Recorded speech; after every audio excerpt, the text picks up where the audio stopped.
할렐루야. 반갑습니다. 오늘 본문인 베드로후서는 로마의 네로 황제에 의한 대박해로 인하여 큰 고난과 환난 가운데 있는 성도들에게 베드로 사도가 쓴 두 번째 편지입니다. 1절을 같이 읽습니다. 사랑하는 자들아, 내가 이제 이 둘째 편지를 너희에게 쓰노니 이 두 편지로 너희의 진실한 마음을 일깨워 생각나게 하여. 사도 베드로가 편지를 쓰는데 첫 번째 쓴 편지를 우리는 베드로전서라 그러고, 우리가 오늘 살펴보는 이 두 번째 편지가 베드로후서인 거지요. 베드로는 이 베드로전서와 후서 이 두 편지를 왜 쓰느냐? 오늘 본문 1절에서 쓴 이유를 분명하게 말해요. 1절 하반절입니다. 이 두 편지로 너희의 진실한 마음을 일깨워 생각나게 하여. 성도들의 진실한 마음을 일깨워서 생각나게 하기 위해 이 편지를 썼다 그래요. 그럼 도대체 무엇을 생각나게 하려고 하는 걸까? 성도들의 진실한 마음을 깨워 생각나게 하기 위해서 편지를 썼는데 무엇을 생각나게 하기 위해서 이 편지를 썼을까요? 그것이 2절에 나옵니다. 시작. 곧 거룩한 선지자들이 예언한 말씀과 주 되신 그리스도께서 너희의 사도들로 말미암아 명하신 것을 기억하게 하려 하노라. 사도 베드로가 성도들의 진실한 마음을 일깨워 생각나게 하고자 한 것은 바로 거룩한 선지자들이 예언한 말씀과 그리고 구주께서 사도들을 통하여 말씀하신 그 명하신 것을 생각나게 하기 위해서 이 편지를 쓴다는 거예요. 그러면 거룩한 선지자들이 예언한 말씀이 뭘까요? 그것은 바로 구약 성경을 말하는 거예요. 구약의 선지자들이 한 말씀이 바로 거룩한 선지자들이 예언한 말씀이고, 그리고 구주께서 사도들로 말미암아 명하신 것은 바로 신약 성경이 되겠죠. 그러니까 지금 이 사도 베드로는 성도들로 하여금 하나님의 말씀인 성경을 기억나도록 하기 위해서 편지를 쓴다 이 말이에요. 물론 당시에는 아직 신약 성경이 완성이 되지 않던 시절이죠. 그러나 이미 성도들 사이에 사도들이 쓴 편지를 서로 회람하여 읽었고 또 복음서를 읽고 있는 거죠. 훗날에 이제 그게 성경으로 정경화되지만 베드로는 이처럼 구약 성경의 말씀과 신약 성경의 말씀인 이 성경 말씀을 기억나도록 하기 위해서 저들의 마음을 일깨워 이 편지를 쓴다라는 것입니다. 자, 1절 한번 다시 읽어봅시다. 시작. 사랑하는 자들아, 내가 이제 이 둘째 편지를 너희에게 쓰노니 이 두 편지로 너희의 진실한 마음을 일깨워 생각나게 하여. 진실한 마음을 일깨워 생각나게 한다. 그럴 때 이 진실한 마음, 이 진실한 마음이 어떤 마음인가? 그것은 바로 깨끗하고 순전하고 순수한 마음을 말하는 거예요. 이 진실하다라는 이 단어 헬라어는 에일리크리네스라는 단어, 에일리크리네스. 이 에일리크리네스라는 단어는 이 햇빛이라는 에일이라는 단어와 판단하다라는 크리로라는 이 단어, 이 두 단어가 결합되어 있는 거예요. 한번 좀 어렵지만 한번 읽어볼까요? 에일리크리네스. 이 에일리크리네스가 이게 진실한이라는 이 단어인데, 에일, 햇빛, 크리노 이 두 단어의 합성어가 에일리크리네스고 이것이 바로 진실하다라는 거예요. 이 의미는 어떤 의미냐면은 바로 햇빛으로 판단을 한다는 것은 햇빛에 비추어 봐서 그것의 진위를 판단하는 걸 말하는 거예요. 도공들이 도자기를 가마에서 꺼내가지고 이 도자기에 금이 갔는지 금이 가지 않는지 그 도자기를 들고 햇빛에 비추어 보는 거예요. 그러면 그 도자기에 그 실금이라도 있으면 그 실금 사이로 빛이 비추어지겠죠. 그럴 때 판단할 때 쓰는 단어가 진실한. 진실한지 그렇지 않는지를 바로 햇빛에 비추어서 금이 갔는지 또 도자기를 덧칠을 해서 그 금을 그냥 메꾸었는지를 판단하는 것을 말하는 거예요. 그렇게 해서 아무 흠이 없는, 아무 금이 없는 그런 상태, 이게 진실한 거예요. 바로 이 사도 베드로는 성도들의 마음이 그렇게 햇빛에 비추어도 아무런 금이 가거나 덧칠이 없이 투명하고 맑고 깨끗한 그런 마음을 일깨우기를 원하고 계신다라는 거예요. 여러분, 오늘 저와 여러분이 이 사도 베드로가 전한 이 메시지를 들으면서 또 목사가 설교하는 이 설교를 들으면서 여러분의 마음이 이 금이 간 것도 없고 덧칠한 것도 없이 맑아지고 깨끗한 상태로 되어지기를 주의 이름으로 축복합니다. 바로 그런 일을 일으키기 위해서 성도들의 마음이 그렇게 깨끗하고 투명하도록 하기 위해서 이 편지를 쓰고 있다라는 것이에요. 그러면 그 전제되는 사실은 지금 성도들의 마음과 상태가 금이 가 있고 뭔가 이렇게 오염이 되어 있고 혼탁해져 있다는 것을 뜻하지요. 그리고 왜 지금 이 편지를 받는 성도들의 마음은 금이 가 있고 혼탁해져 있을까요? 그것은 언제 끝날지 모르는 이 환난과 박해예요. 여러분, 이거 10년이면 10년, 20년이면 20년 기한이 정해져 있으면 좋겠는데 언제 이 환난과 박해, 이 고난이 끝날지 모르는 거예요. 그러니까 막막한 거죠. 이번에 성지순례를 갔다 왔더니 그 지하의 그 카타콤에서 250년의 세월을 보내는 거예요. 그러니까 한 세대, 두 세대, 세 세대, 언제 끝날지 모르는 그런 세월을 볼 때 얼마나 답답하겠어요. 그러니 이 성도들의 마음도 금이 가게 되고 혼탁해지는 거죠. 그리고 거짓 선자들이 들어오고 거짓 선생들이 와서 그 혼미하게 하고 미혹하는 사상을 가져오고 적당히 세상과 타협하게 하는 그런 사조가 들어오니까 저들의 마음도 흔들리기 시작하고 마음에 금이 가기 시작하고 혼탁해지는 것을 우리는 생각할 수가 있는 것입니다. 여러분, 이 시대를 살아가는 우리 그리스도인의 삶도 마찬가지예요. 이런저런 세상의 풍조 가운데서 우리의 마음이 그 깨끗하고 순결했던 마음이 점점 더 금이 가고 혼탁해지는 것이 우리의 모습인 거예요. 아무리 집안 청소를 깨끗하게 해도요, 시간이 지나면 먼지가 쌓여요. 그 신기해요. 누가 먼지를 일으키지도 않았는데 늘 먼지가 이렇게 쌓이는 것을 보게 됩니다. 집을 깨끗하게 물청소를 하고 깨끗하게 해놓고 온 가족이 문을 잠그고 여러 날 여행을 갔다가 오면 그냥 그대로 깨끗한 상태로 있는 것이 아니고 먼지가 쌓여서 또 청소를 해야 돼요. 왜 그렇습니까? 떠다니는 먼지가 있다 이 말이죠. 가라앉은 먼지뿐만 아니라 또 돌아다니는 먼지가 있는 것을 우리가 보게 되네요. 여러분, 우리의 심령도 마찬가지입니다. 아무것도 하지 않아도 우리의 심령 가운데 이 먼지가 쌓이는 것을 봐요. 여러분, 저 산에 깊은 산속에 들어가서 머리 깎고 돌을 깎는다고 해서 아무도 만나지 않는다고 해서 맑고 깨끗한 상태가 유지됩니까? 아무것도 하지 않아도 먼지가 쌓이는 것이에요. 하물며 우리가 사회생활을 하고 이런저런 사람들을 만나고 인간관계를 가지는데 어떻게 우리의 심령에 먼지가 쌓이지 않겠어요? 그러므로 오늘 우리는 우리가 이 심령에 쌓이는 이 먼지와 금들을 날마다 깨끗하게 청소하고 정결하게 하는 일을 해야 되는 거예요. 할렐루야. 무엇으로 우리가 그렇게 청소하게 할 수가 있을까요? 바로 하나님의 말씀으로 우리의 이 심령에 금이 간 것을 깨끗하게 금을 메꾸고 정결하게 하는 거예요. 시편 119편 9절 봅시다. 시작. 청년이 무엇으로 그의 행실을 깨끗하게 하리까? 주의 말씀만 지킬 따름이니이다. 여러분, 하나님의 말씀이 임할 때 우리의 심령이 깨끗하게 되는 줄로 믿으시길 바랍니다. 여러분, 예배는 어떤 시간이냐? 여러분의 그 이런저런 때가 묻어있던 심령이 주의 말씀을 듣는 순간에, 주의 말씀이 임하는 순간에 깨끗해지는 거예요. 청소해지는 거예요. 그래서 예배가 귀하고 하나님의 말씀이, 주의 말씀으로 어떻게 우리가 깨끗할 수 있습니까? 오직 주의 말씀만이 우리를 깨끗하게 할 수 있습니다. 꼭 고백한 것처럼 오늘 저와 여러분이 주의 말씀을 듣는 순간에 여러분의 심령이 깨끗해지는 거예요. 가만히 있어도 그 말씀이 우리 가운데 임하면서 심령이 그 혼란하고 어두웠던 심령이 예배 드리는데 깨끗해져요. 가뿐해져요. 이게 하나님의 능력인 줄로 믿으시길 바랍니다. 하나님의 말씀을 생각하고 기억할 때 우리가 순결해지는 거예요. 오늘 보면 2절을 읽어봅니다. 시작. 그 거룩한 선자들이 예언한 말씀과 주 대신 그 주께서 너희 사도들로 말미암아 명하신 것을 기억하게 하려노나, 즉 바로 이 구약과 성경 이 말씀, 이것을 기억할 때 우리가 순결하고 깨끗하고 정결한 마음이 되는 거예요. 그리고 정결했을 때 이 말씀이 또 우리에게 더 생명을 얻게 되고, 그래서 서로 상호 역할을 하는 것이 되는 것이죠. 그러면 이 거룩한 선자들이 예언한 말씀, 구약 말씀과 그리고 그리스도께서 사도들을 통하여 명하신 이 신약 성경의 말씀의 핵심이 무엇입니까? 즉 성경 전체의 핵심, 성경은 도대체 무엇을 말하고 있는 것입니까? 여러분, 성경, 구약 성경이든 신약 성경이든 모든 성경의 핵심은 예수 그리스도에 초점이 있는 줄로 믿으시길 바랍니다.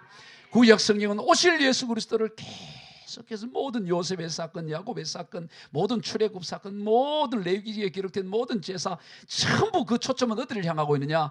예수 그리스도를 향하고 있는 거예요.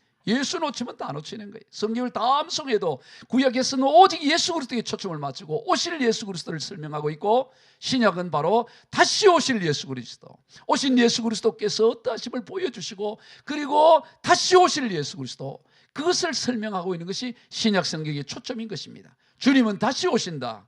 이것이 기독교 신앙의 요체요. 이것이 무너지면 다 무너지고 이것이 흔들려지면 다 흔들려지는 거예요. 성경은 오직 예수 그리스도를 말씀하고 계신데 이 예수 그리스도가 반드시 다시 오신다.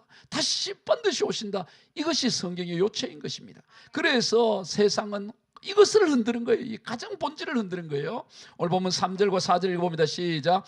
먼저 이것을 알지니 말세에 조롱하는 자들이 와서 자기의 정욕을 따라 행하며 조롱하여 이르되 주께서 강림하신다는 약속이 어디 있느냐. 조상들이 잔후로부터 만물이 처음 창조될 때와 같이 그냥 있다 하니. 여러분, 이 모든 세상의 이 우리 그리스도인들을 흔드는 것은 뭐냐? 조롱하는 것은 뭐냐? 다시 오실 주님의 이 믿음, 이 신앙을 흔드는 거예요. 그래서 3절 먼저 이것을 알지니 말세에 조롱하는 자들이 와서라고 말합니다. 여러분, 먼저 알아야 될 게 있어요. 먼저 우리가 알아, 먼저 이것을 알아야, 먼저 알아라. 그게 뭐냐? 말세가 되면 조롱하는 자들이 너에게 다가와서 너를 조롱할 것이다. 여러분, 이 말세가 언제입니까? 예수님이 이 땅에 오신 이후로 다시 오실 때까지 그때 기간을 말세예요. 오늘 저와 여러분이 살아가는 이 시간을 성경은 말세라고 말하고 특히 말세 가운데서 말세, 그래서 말세 지말이라고 그러잖아요. 말세 가운데서도 말세를 우리가 살아가는데 이 말세 지말, 말세에 나타난 중요한 것, 먼저 알아야 될 것, 이건 뭐냐? 조롱하는 자들이 너에게 와서 너를 조롱할 것이다. 뭐를 조롱하느냐? 다시 오실 예수 그리스도에 대해서 조롱할 거다. 우리가 이것을 기억해야 되는 거예요. 세상은 하나님을 믿고 다시 오실 예수를 믿는 이들을 향해서 조롱하는 것입니다. 박수치고 칭찬하지 않아요. 비웃음과 조롱을 당하게 됩니다. 세상의 마지막에 가까울수록, 정말로 주님이 가까울수록 어떤 일이 일어나느냐? 조롱하는 역사는 더 일어나요. 여러분, 지금 기독교가 얼마나 조롱을 받습니까? 그냥 기독교를 긋지 않고 그 앞에 계란말을 붙이기도 하고, 얼마나 지금 기독교가 온 세상, 여러분, 이게 대한민국만 그런 게 아니에요. 전 세계가 지금 다 기독교를 조롱하고요. 전 세계가 지금 기독교가 모든 것에 왕따가 되어지고 있는 시대가 지금 이 시대가 아니에요. 모든 시대. 다시 오실 주님이 가까웠을수록 이것을 알아야 된다. 세상은 너를 점점 조롱하고 너희들 비웃을 것이다 라는 것입니다. 그 조롱의 내용이 뭡니까? 본문 4절 읽어봅니다. 시작. 이르되 주께서 강림하신다는 약속이 어디 있느냐? 조상이 잔후로부터 만물이 처음 창조될 때와 같이 그냥 있다 하니. 조롱하는 내용이 봐라, 뭐 예수가 온다는 증표가 증거가 뭐가 있느냐? 조상 때부터 오래전부터 지금까지 그냥 그 모습 그대로 아니냐? 2023년도나 24년도나 25년도나 뭐 달라진 게 뭐가 있느냐? 예수가 온다는데 뭐 올만한 어떤 증거가 나타난 게 뭐가 있느냐? 여전히 그대로고 조상 때부터 지금까지 변한 게 없지 무슨 강림한다는 게 도대체 그게 말이 되느냐? 이렇게 조롱한다는 것입니다. 이는 마치 노아가 오랜 세월 방주를 지을 때와 같다라고 주님은 말하는 거예요. 마태복음 24장 37절까지 읽어봅니다. 노아의 때와 같이 인자의 맘도 그러하니라. 홍수 전에 노아가 방주에 들어가던 날까지 사람들이 먹고 마시고 장가들고 시집가고 있으면서 홍수가 나서 그들을 다 멸하기까지 깨닫지 못하였으니 인자의 임함도 이와 같으리라.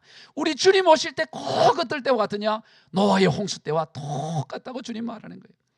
노아의 홍수 때 어땠습니까? 노아가 방주를 지을 때 어마어마한 크게 방주를 지을 때 다들 비웃고 조롱해요. 저 영감이 지금 치매 걸린 거 아니냐? 저 뭐 하고 있냐? 그 방주도 바닷가에서 짓는 게 아니고 산 꼭대기 산에서 지어요. 산에서. 흔히 우리를 그런 아라라산이라고 요즘 말을 합니다만 어떤 산이든 간에 산에서 방주를 지으니 저 제정신이냐 말이지. 예? 그 노아의 셈과 함과 야벳이 얼굴을 못 들고 다녔어요.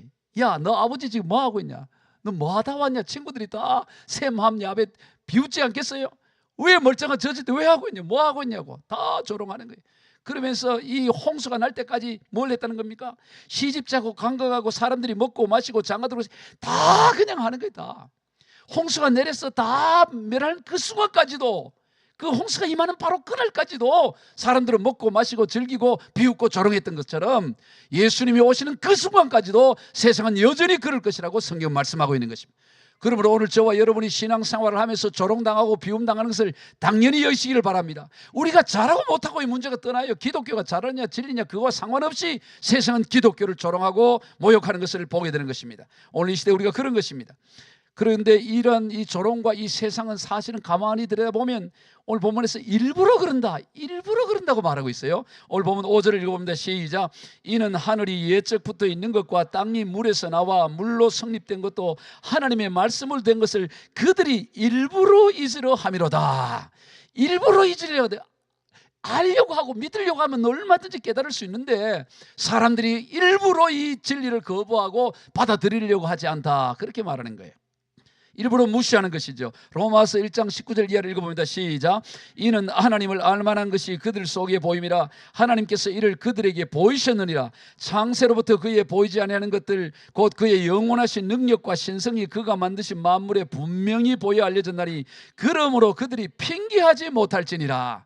가만히 보면 핑계를 못 한다는 거예요. 하나님이 그 창조와 하나님의 역사를 누구라도 다 알 수 있도록 명백하게 그 능력과 신성을 보여주셨는데 사람들이 일부러 잊어버리고 그 핑계하고 모르겠다 그러고 눈을 감아버리고 그래서 그런 거지, 누구라도 알 수 있도록 하나님이 그렇게 역사하고 계시다는 거예요. 이게 놀라운 거예요. 여러분, 우리가 지난주에 개미에 대해 살펴봤잖아요. 기억납니까? 작은 개미. 여러분, 개미 잠깐 한번 이 복습을 해보도록 하겠습니다. 가장 작은 개체 중에 하나가 개미인데, 개미가 종류가 이 지구상에 한 몇 종류가 있다 그랬죠? 이야, 대단해. 12,000에서 14,000여 종류가 있다 그랬어요. 그리고 이 개미들이 땅에 집을 짓는데, 개미가 굴을 파는데 가장 지금까지 발견된 가장 굴의 길이는 몇 킬로가 된다 그랬죠? 6,000km 이상. 6,000. 아주 잘하고 있어요.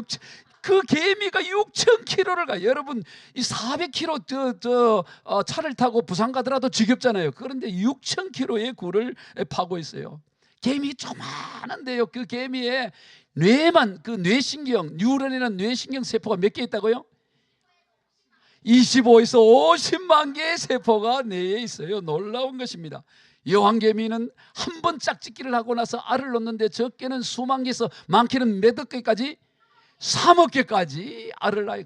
여러분, 개미가 이 여왕벌이 하루에 1,500개씩 10년 15년을 알만 놓는 거예요. 이게 신비하잖아요.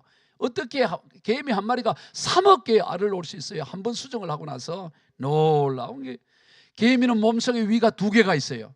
왜 2개가 있냐? 나만 먹는 게 아니고 왜 일을 하고 있는 그 안에서 유충을 돌보고 또 굴을 파고 이런 개미들에게 먹이를 줘야 되니까 또 하나 사회위라고 하는 거예요. 그 위에를 가지고 와서 거기서 개겨워서 그걸 먹이는, 참으로 놀라운. 여러분, 이 개미 한 마리를 보더라도 하나님의 창조 역사를 부정할 수가 없어요. 아무리 인류가 과학이 발달하고 AI 기술이 발전해도 세포 하나를 마음대로 못 내는 거예요. 세포. 아무것도 없는 데서 세포를 주님 오실 때까지 창조할 수가 없습니다. 있는 세포를 조합하고 결합해서 어떻게 변형은 할 수 있지만 어떻게 세포 하나를 만들 수 있습니까? 그런데 개미는 뇌만 25만에서 30만의 세포, 뇌세포가 있어요. 그러니 얼마나 놀라운 일이면 놀라운 일이. 가장 작은 개미를 보서 그런데요, 이번에 큰 걸 한번 보려고 그래요. 여러분, 태양을 보면 자주 얘기하죠. 태양은 지구보다 몇만 배 크다고? 130만 배나 큰 거예요. 태양이 130배만 커도 엄청난데 130만 배나 크는데, 놀라운 사실은 이 태양보다 100억 배나 큰 별이 1990년에 미국의 천문학자 스티븐슨에 의해서 발견된 거예요. 이 별의 이름을 스티븐슨 2-18별이라고 하는데요, 이 별은 태양보다도 100억 배나 큰 거예요. 태양이 지구보다 130만 배인데 태양보다 100억 배가 커요. 놀랍잖아요. 놀라워. 그래서 여객기로 900km 여객, 우리 비행기가 한 900km 여객까지, 이 900km 여객기로 그 별 스티븐슨 2-18별을 한 바퀴 돌려면 몇 년이 걸린다고요? 1250년이 걸려. 1250년. 예, 어떻게 저렇게 잘할까? 예, 로덴 나무를 보면 다 나와 있어요. 1250년이 걸리고요. 걸어서 다니려면 얼마가 걸리냐? 걸어서는 25만 년. 여러분, 지금 목사님 설교를 지금 기록하지 않아도 됩니다. 로덴 나무로. 그래서 세상은 눈치가 빨가야 된다, 이런 말이 있어요. 25만 년이 그래. 놀라운 거예요. 예? 제가 이전에 우리 교인이라면 상식이 통하죠. 관측 가능한 저 현미경으로 허블 우주 만원경으로 볼 수 있는 관측 가능한 별이 몇 개라고요? 70섹틀리언. 70섹틀리언은 7에다 동그라미 몇 개? 22개. 이것은 지구상에 있는 모든 사하라 사막, 고비 사막, 모아비 사막, 모든 사막, 모든 해변, 모든 강가의 모래알을 다 합친 곳에 곱하기 10배가 관측 가능한 별이에요. 그런데 얼마 전에 보니까 70섹틀리언이었는데 지금은 100섹틀리언이라고 하더라고. 더 발견했다. 지금 관측 가능한 거 봐. 관측 가능. 지금 관측 가능한 별만이 그렇다는 거예요. 그러니까 관측 가능까지 뭐 한 별을 하시면 뭐 상상을 초월하는 거 아니겠어요? 그것을 하나님이 말씀으로 창조한 줄로 믿으시길 바랍니다. 우리는 그 하나님을 믿는 하나님이에요. 여러분, 지구도 우리가 자마 이 설교 듣고 예배 드리니까 지구가 가만히 있는 것 같지만 지구가 지금 계속 움직이고 있어요. 계속. 자전 속도가 얼마나고요? 지구의 자전 속도 평균 속도는 1666km, 초속으로는 1초에 465m. 여러분, 우리가 그 경부고속도로를 타고 160km만 달려도 얼마나 빨라요? 그런데 1600km로 1시간에 움직인다고, 지구가. 그런데 그런데 이 자전만 하는 게 아니고 공전을 하잖아요. 태양 둘레를. 공전 속도는 얼마입니까? 107,208km. 이야, 107,000. 1초 만에 얼마나 움직여요? 1초 만에 30km를 가버려요, 지구가. 조금만 놀래보세요. 1초 만에 얼마? 30km. 1초 만에 30km 옮겨가. 1초 만에. 지금도 깜빡 30km 지금 간 거야. 놀랍잖아요. 또 한 번 깜빡 30km. 이게 1초에 30km 움직여, 지구가. 지금도. 그래서 지구가 태양을 돌고 있다고요. 더군다나 지구가 그냥 도는 게 아니에요. 빼딱하게 23.5도로 자전축이 기울어져 있다고. 자전축이 기울어서 돌고 있는 거예요. 만약 자전축이 기울어 23.5도가 바르게 돼 있으면 어떻게 될까요? 사계절 기후 변화가 없는 거예요. 지구의 그 어떤 에너지 변화, 이게 있을 수가 없어가지고 많은 생명체가 살아갈 수 있어요. 신기하게 지구가 딱 23.5도로 빼딱하게 기울어가지고 이 태양 주위를 도니까 이게 사계절이 있고 수많은 생명체가 살아갈 수가 있다. 하나님이 하신 줄로 믿으시길 바랍니다. 참 여러분, 우리 지구 옆에 달이 있잖아요. 달아 밝은 달아, 이 태백의 밝은 달이. 여러분, 달이 없으면 어떻게 돼요? 달이. 하나님이 달을 왜 만들었어요? 달이 있기 때문에 지구 자전 속도가 24시간이지. 만약 달이 없어서, 달이 끌어당기는 힘 때문에 24시간이, 만약 달이 없으면 8시간에서 8시간, 하루가 그냥 8시간만 한 바퀴 돌아버린다. 너무 빨리 돌아버린다고. 지금 자전 속도보다 몇 배로 더 빨리 돌아가서 하루가 8시간 만에 하루가 되는 거예요. 아침 저녁으로. 그리고 너무 빨리 도니까 이게 모든 게 다 엉망이 되는 거예요. 달이 없으면 이 밀물 썰물이 없어지게 되고 바다 생태계가 있을 수 없고, 너무 극지방 또 어디든지 뜨거웠다가 차가워졌다가 이 사람이 생명체가 살 수가 없다고. 근데 하나님이 적당한 곳에 달을 두어가지고 달이 끌어당기는 힘을 통해서 다 살 수 있도록. 지구에는 또 오존층도 있잖아요. 오존층이 있어가지고 햇빛이 그냥 들어오면 다 타주고 끝내버릴 텐데, 오존층이 그걸 다 막아주고 적당하게 해가지고 사람이 살 수 있도록 하고. 놀라운 하나님의 은혜. 할렐루야.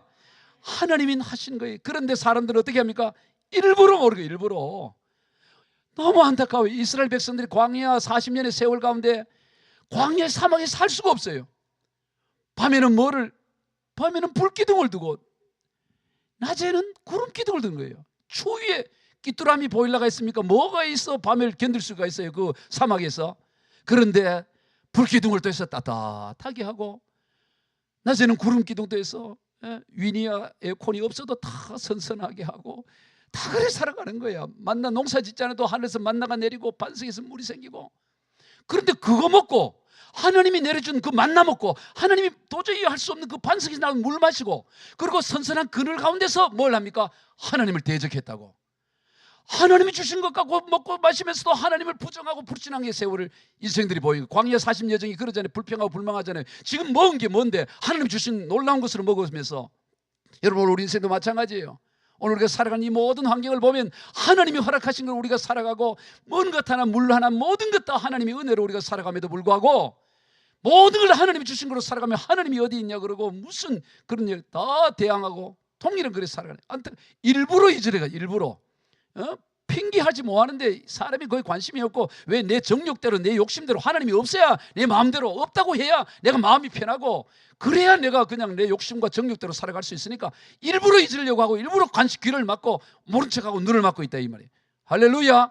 눈을 여시기를 주의 이름으로 축복합니다. 우리의 심령이 깨어있어야 돼요. 맑고 깨어있어야 돼요. 깨어있으면 다 보이는 거예요. 다 보이는 거예요. 여러분, 태양광 에너지를 보면 그 중요한 것이 솔라 패널이라고 해서 태양 직관, 태양열을 받아들이는 관을 모으는 거잖아요. 그 빛을 받아야 될 패널. 태양이 여러분 1초에 쏟아내는 에너지가 얼마냐면, 태양의 에너지가 1초에 쏟아내는 에너지가 전 인류가 100만 년 살 수 있는 에너지를 1초 만에 발산을 한다. 이야, 놀랍죠. 1초에, 태양이 1초에 발산하는 그 에너지가 지구의 전 인류가 100만 년 쓸 수 있는 에너지야. 그 중에 일부만 노는 거예요. 20분의 1번 이 지구상에 닿았고, 그 중에 대부분 다 흩어져서 하는데, 그 에너지 무궁하잖아요. 그걸 아무리 그 엄청나더라도 이 태양광의 패널이, 그게 직광판이 때가 묻어 있고 거기에 무슨 엉뚱한 게 쌓여 있고 있으면 하나도 에너지를 만들지 못하는 거예요. 근데 그걸 씻고 깨끗하게 씻어내면 그 엄청난 태양 에너지를 가지고 이 전기를 발생할 수 있고 에너지를 발생할 수 있는 것처럼 오늘 우리 인생도 마찬가지입니다. 하나님은 그 태양보다 비교할 수 없는 어마어마한 능력과 권세와 권능과 권능이 우리에게 있는데, 우리의 마음이 어두워지고 때가 묻어 있고 이게 혼탁해져 있으면 그걸 누리지 못하는 거예요. 그러나 하나님의 말씀을 듣고 예배를 다할 때 그것이 깨끗한 그 패널을 깨끗하게 씻어내는 것처럼 우리의 심령이 깨끗해질 때 하나님의 그 놀라운 것을 경험할 수 있는 줄로 믿으시길 바랍니다. 하나님이 하시는 거예요. 5절 다시 한번 읽어봅시다. 시작. 이는 하늘이 옛적 붙어 있는 것과 땅이 물에서 나와 물로 성립된 것도 하나님의 말씀으로 된 것을 그들이 일부러 잊으려 함이로다. 일부러 잊으려 한다는 거예요. 이거는 창세기 1장 9절에서 바로 이 셋째 날, 창조 셋째 날에 있었던 말씀이에요. 자, 창세기 1장 9절과 10절을 봅니다. 시작. 하나님이 이르시되 천하의 물이 한 곳으로 모이고 묻이 드러나라 하시니 그대로 되니라. 하나님이 묻을 땅이라 부르시고 모인 물을 바다라 부르시니 하나님이 보시기에 좋았더라. 바로 이 창세기 1장에서 창조 셋째 날에 있었던 내용을 오늘 보면 5절에서 얘기하는 거예요. 그런데 이 창조 시에 이 지구가 물에 이렇게 덮여져 있을 때 셋째 날에 물을 한 곳에 모으고 묻을 드러나게 하면서, 그리고 거기에 여러 가지 식물과 나무가 자라게 하는 그 창조 셋째 날이 있었는데, 그 또한 하나님이 말씀하셔서 물은 한 곳으로 모이라, 묻이 드러나라, 이제 식물과 나무들이 나오라, 이래 하나님 말씀으로 된 것을 저들이 아는데도 불구하고 모른 채 하고 있다는 거예요. 왜냐? 이 거짓 성생들은 이미 구약 성경 창세기 내용을 잘 알고 있어요. 그런데도 불구하고 저들은 애써 하나님의 이 다시 오실 그 말씀에 대해서 인정하지 않고 있다는 거예요. 다 하나님 말씀으로 이 창조가 되었는데도 그걸 거부하고 있다는 거예요. 그 다음에 6절 시작. 이로 말미암아 그때 세상은 물이 넘침으로 멸망하였으되, 이것은 창세기 6장과 7장에 나오는 노아 홍수 사건을 말하는 거예요. 노아의 홍수로 말미암아 모든 2차 지상의 것들이 멸할 때도 하나님의 말씀으로 이루어졌다. 뭔 얘기를 하는 겁니까? 이 오늘 보면 5절 6절은 모든 지구가 생겨나고 만물이 생겨나는 것도 하나님의 말씀으로 생겨났고 이것들이 다 멸하는 것도 하나님의 말씀으로 다 이루어진 거 아니냐. 그러니 하나님의 말씀이 우리 주님 다시 오신다 그러고 하나님의 심판이 있다 그러니 이 또한 이루어지는 거 아니냐. 그걸 왜 없다 그러냐 이 말이에요. 왜 없다고? 왜 주님 무슨 증거가 있느냐? 예전이나 지금이나 동일한데 무슨 주님 강림하신다니 무슨 말이냐? 왜 그 얘기하냐? 너희들 알고 있지 않냐? 이 지구가 생겨나는 것도 하나님의 말씀으로 생겨났고 물의 홍수도 하나님이 말씀으로 이루어진 거고 심판도 이루어졌는데 왜 다시 오셔서 이 땅을 불로 심판하시고 모든 것을 멸망하실 이 말씀은 너희들이 왜 거부하느냐? 이 말씀을 하는 거예요. 저들이 애써 거부하는 것입니다. 우리 7절 봅시다. 시작. 이제 하늘과 땅은 그 동일한 말씀으로 불사르기 위하여 보호되신 바 되어 경건하지 않은 사람들의 심판과 멸망의 날까지 보존하여 두신 것이라. 동일한 말씀이네요. 동일한 말씀. 창세기 1장의 말씀과 6장과 7장의 그 동일한 말씀으로 주님은 다시 오신다고 말씀하시고 하나님은 심판하실 것, 경건하지 않는 자들에 대해서 심판과 멸망이 있을 거라고 말하는, 그리고 이 땅에 하늘과 땅들이 그리고 불사르기 위해서 준비되어 있다고 말하는 거예요. 그걸 받아들이라고 말하는 것입니다. 이런 말씀은 성취된다는 사실을 믿으시기 바랍니다. 하나님의 말씀은 반드시 성취돼요. 여러분 이걸 믿어야 돼요. 베드로 사도는 그 누구보다도 하나님의 말씀은 반드시 성취된 이 사실을 뼈저리게 경험했고 믿고 있었어요. 여러분 베드로 사도의 일생 가운데 가장 극적인 사건이 여러분 뭐라고 생각합니까? 오늘 설교 전체를 쭉 이어봤을 때 베드로 인생에 있어서 가장 극적인 사건을 하나 고르시오, 하나를 써보시오라고 중간고사나 기말고사에 나온다면 여러분 A4 용지에 한 장에 뭐라고 쓰겠어요? 오늘 설교 전체 문맥에 맞췄을 때 베드로의 인생에 있어서 가장 경험, 이야 정말 말씀대로 되는구나, 정말 말씀대로 되는구나, 이걸 가장 깊이 경험할 때가 언제냐? 그것은 바로 마태복음 26장 75절이에요. 우리 같이 읽어봅시다. 시작. 이에 베드로가 예수의 말씀에 닭 울기 전에 네가 3번 나를 부인하리라 하심이 생각나서 밖에 나가서 심히 통곡하니라. 베드로 인생의 가장 극적인 순간이요, 심히 통곡. 왜요? 네가 3번 나를 부인하리라 하심이, 주님이 말씀하시길 예수의 말씀에 닭 울기 전에 네가 3번 나를 부인하리라, 그 주님의 그 말씀이 생각났다는 거예요. 여러분 보세요. 베드로는 정말 자신했습니다. 예수님께서 앞서 제자들에게 스가랴서 13장 7절의 말씀을 인용하면서 목자를 치면 양이 흩어진 것처럼 너희들 오늘 밤에 다 나를 떠날 것이다. 이 스가랴 구약 말씀을 인용하여 얘기해요. 그랬더니 베드로가 하는 말이 뭐라고 얘기합니까? 다 버릴지라도, 모두 주님 다 버릴지라도 저는 버리지 않을 겁니다. 이렇게 얘기했어요. 정말 그랬어요. 정말 주님을 위해서 나는 버리지 않을 거고요. 그랬더니 예수님 뭐라고 말합니까? 오늘 닭이 울기 전에 네가 3번 나를 부인할 거라. 그랬더니 더 한 수 더 뜹니다. 주님 그런 소리 하지 마세요. 내가 주님과 함께 죽으면 죽었고 오게 돼가면 같이 오게 돼가고 그러지, 그런 일은 있을 수 없이 나고 아주 그냥 얘기한 게 아니에요. 정말로 자기 스스로 그렇게 믿었어요. 그런데 오늘 밤에 몇 시간 뒤고 하잖아요. 몇 년 뒤도 아니고 오늘 밤이니까. 오늘 밤 내가 안 하겠다면 오늘 밤은 지킬 수 있잖아요. 오늘 밤인데 뭐 열 밤이 지난 것도 아니고 오늘 밤인데, 베드로는 정말 그 순간에 정말 주님을 위해서라면 다 떠날지라도 자기는 떠나지 않고 정말 같이 죽으면 죽었지 결코 주님을 부인하지 않을 거라고 확신했고 그게 진심이었어요. 그러나 결과는 어떻습니까? 결과는 주님이 말씀하신 대로 닭이 울기 전에 3번 부인한 일을 경험한 거예요. 그때 그는 기억하는 거예요. 아하, 내가 자신한다고 되는 게 아니구나. 정말 주님의 말씀은 그대로 이루어지는구나. 도무지 내가 받아들일 수 없는 말씀이었지만 그 오늘 밤의 일이었는데도 3번 나를 부인할 거라고, 닭이 울기 전에 3번, 그리고 닭이 딱 3번 닭이 울 때 3번 부인하는 게 기억이 나는 거예요. 생각나는 거예요. 그 대성통곡하는 거예요. 그때부터 베드로는 자기를 신뢰하지 않는 것입니다. 오직 하나님의 말씀, 하나님의 말씀 반드시 이루어진다. 반드시 성취된다.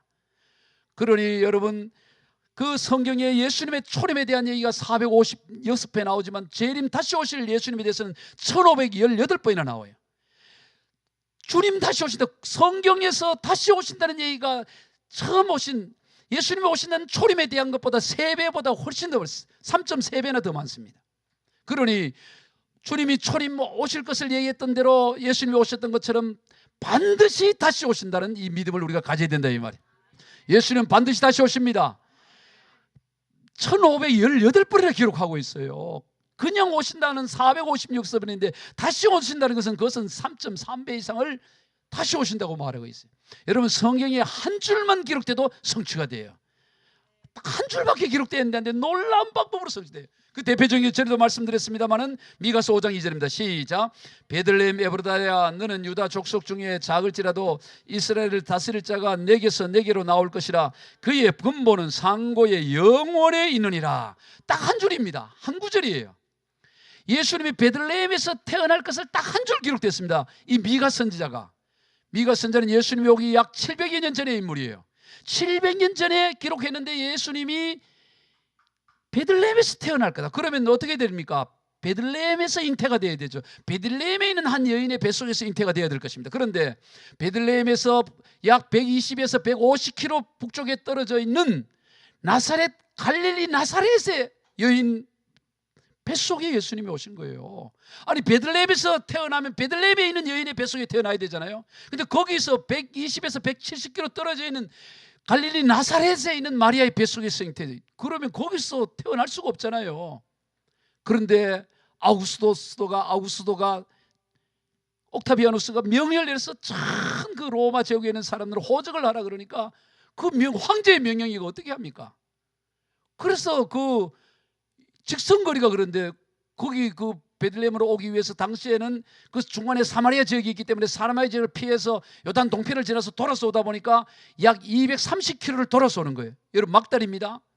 막달인 여인이 배를 불룩하게 해가지고 230km를 어떻게 가요? 우리 세영이 이제 배가 많이 나왔잖아요.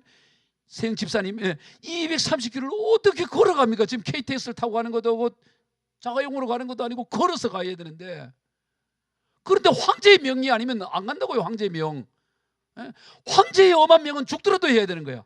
그래서 가는 거예요. 목숨 걸고 가서 거기서 베들레헴에서 예수님이 태어나는 거예요. 놀라운 일이, 할렐루야. 하나님의 말씀 한 줄이 기록되는데 그 말씀을 이루어지기 위해서 옥타비아누스가 초대 황제가 되고, 초대 황제가 돼서 명령을 내리고 그때 딱 떨어져 가지고 그렇게 이루어져서 예수님이 베들레헴에서 태어난 이 말씀이 성취되어야 돼요. 하나님의 말씀은 반드시 성취된다는 사실을 믿으시기 바라요. 어떤 말씀이라도, 그러니 1518번이나 기록된 주님이 다시 온다는 말씀이 어떻게 이루어지지 않겠냐? 반드시 이루어진다. 오늘 본문 7절 다시 한번 읽어봅시다. 시작. 이제 하늘과 땅은 그 동일한 말씀으로 불사르기 위하여 보호하신다 되어 경건하지 않은 사람들의 심판과 멸망의 날까지 보존하여 두신 것이라. 여러분, 이 말씀 반드시 성취될 것입니다. 반드시 하나님의 말씀은 성취돼요. 여러분, 우리의 신앙생활을 보면 우리가 구약 성경 모든 말씀, 또 우리의 믿음의 선조들의 이야기, 우리의 또 주변의 간증의 이야기들을 보면 하나님의 말씀에 성취된 이야기가 얼마나 많이 있고, 또 우리 인생도 돌아보면 얼마나 하나님의 말씀이 성취된 게 많아요. 그런데 문제는 막상 어려움이 오고 환란이 오고 박해가 오고 이런 세상 풍조가 밀려오고 어려움이 언제 끝날지 모르고 이런 전 환경이 되면 이 반드시 성취된 이 하나님의 말씀을 잊어버리는 거예요. 잊어버리고 마음이 혼탁해지고 또 전전긍긍하는 우리의 인생의 모습을 보게 되는 것입니다. 오늘 우리가 주의 말씀을 들을 때, 설교를 들을 때, 예배를 들을 때 우리의 그 혼탁한 마음, 이 마음이 이 순결하고 진실한 마음, 깨끗한 마음, 투명한 마음, 햇빛에 비추어도 흠이 없는 깨끗한 마음이 되어져서 이 하나님의 말씀을 붙들고 승리하시는 저와 여러분 다 되시길 주 예수 그리스도의 이름으로 축복합니다. 기도하겠습니다. 하나님 아버지, 감사를 드립니다. 하나님의 말씀은 한 줄일지라도 반드시 성취되는 것을 역사 가운데 보게 하시니 감사합니다. 그러니 1518번이나 기록된 다시 오실 주님의 말씀은 반드시 성취될 것을 믿습니다. 말세지 말이 되면 세상은 더 조롱하며 더 우리로 하여금 흔들고 우리를 혼탁하게 하려고 하지만, 날마다 주의 말씀으로 우리의 혼탁한 마음을 깨끗하게 씻겨서 맑게 하여서 하나님의 그 엄청난 능력의 말씀들을 우리가 다 받아들이는 인생들이 되게 하여 주시옵소서. 축복하며 예수님의 이름으로 기도드리옵나이다. 아멘.